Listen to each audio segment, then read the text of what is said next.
Have you ever wondered why some people become so successful, so rich, so wealthy that they can do miraculous things? They've got the best cars, the biggest mansions, they travel in private jets. It seems like everything they touch turns to gold, yet many other people struggle. They live paycheck to paycheck. They go to a dead end job, or they're laid off, or they're unemployed, or they're collecting some type of social assistance. What is the difference between the two? Well, in today's video, that's exactly what we're going to dive into. Welcome to Rich Liberation, where we help you turn your dreams into your reality. Now in today's video, we're going to talk about your mind, and specifically the chemicals within your mind and body control your habits. They control your actions, and of course, as we know and understand, your actions deliver the results that you achieve in life. So once you understand this, you can then control it. You become empowered, and you can use it to your advantage. You can use it to become rich and liberated. Now, the first chemical that we need to understand is dopamine. Dopamine is our primary feel-good hormone. The brain releases it when we have sex and eat food. It causes pleasure and satisfaction. It boosts our mood and attention. It also is released when we make money. It motivates you to seek rewards. It also motivates you to attain. That's what drives us to get more.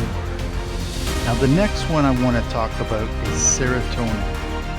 Serotonin is the chemical that our brain uses to help you strive for pride, confidence, and respect. These feelings motivate you to climb the social ladder within your tribe, the group of people that you surround yourself with.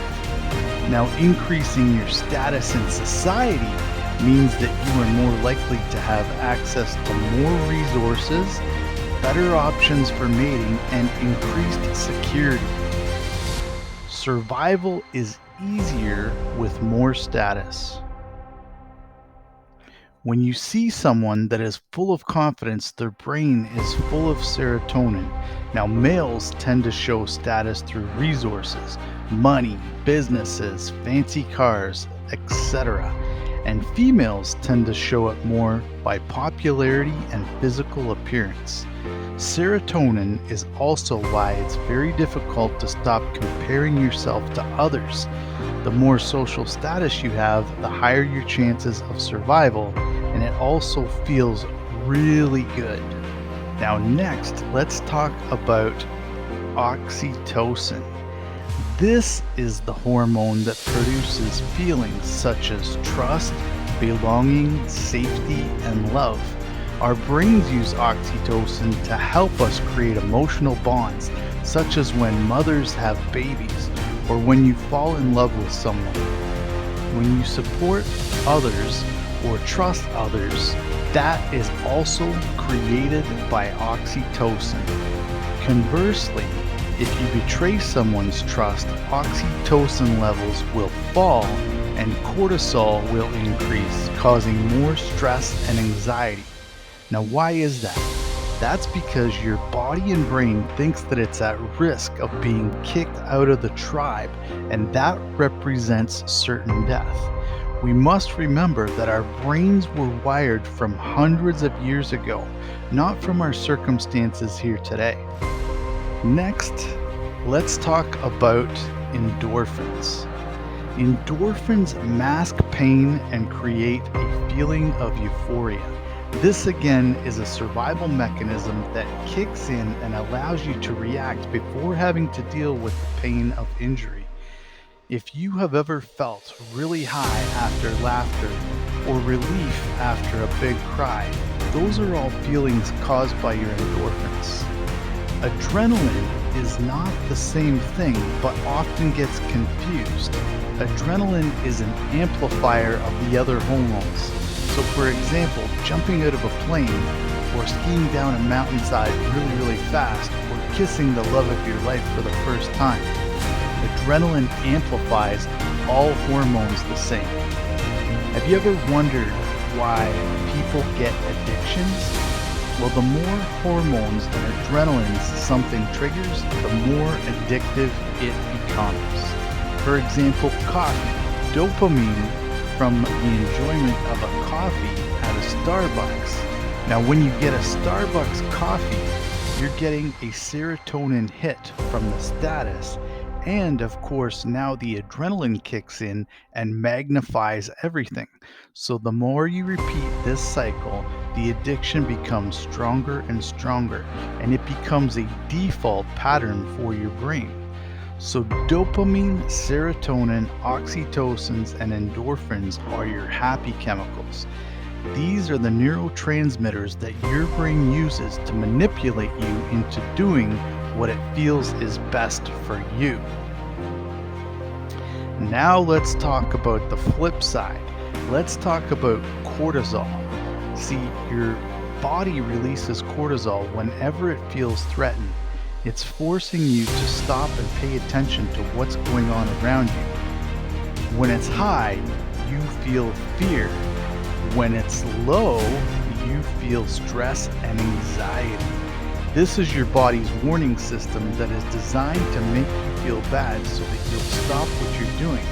Its goal is to protect you from potentially negative outcomes. Your brain also equates attention with survival. If your parents didn't pay attention to you when you were younger, you would have died. Cortisol is very effective in shaping the brain. If you experience an experience filled with cortisol and then magnify it with adrenaline, your brain will hardwire that experience into its memory and future reference. Your brain has developed this as a survival mechanism. Now let's talk about Parkinson's law for a moment. You see, this is fundamental to your money habits. This is fundamental to becoming rich and liberated. It basically says that the more you make, the more you're going to spend. Now take a moment and think about your habits. The first step in this process is awareness. You cannot fix what you're not aware of. So here are a few key questions that you should ask yourself. What do I do when I feel joy and happiness? How do you feel when you buy something nice? What do I do when I feel stress and anxiety? What do I do when I feel bored? What are some examples of things that you have purchased that you did not need to buy? And I want you to be honest with yourself here. And while you're at it, why don't you take a moment, smash that like button and subscribe to the channel, because I'm about to teach you how to become rich and liberated. Next question is, were you buying dopamine, serotonin, and endorphins? And what were you trying to move away from that was causing cortisol? You see, folks, unless you fully understand the power of your body and mind, you will continue to buy external things for your internal problems, and that is a recipe for disaster. It's amazing to me why everyone seeks to look outside themselves to fix the problems that are internal. You must address the chemical addictions within your brain, or you will simply repeat the old habits and patterns. Well, there you have it. That concludes today's video. If you found value, please smash that like button, hit the subscribe button, comment down below, share this video with somebody else that you think will benefit, and until next time, stay rich, stay liberated.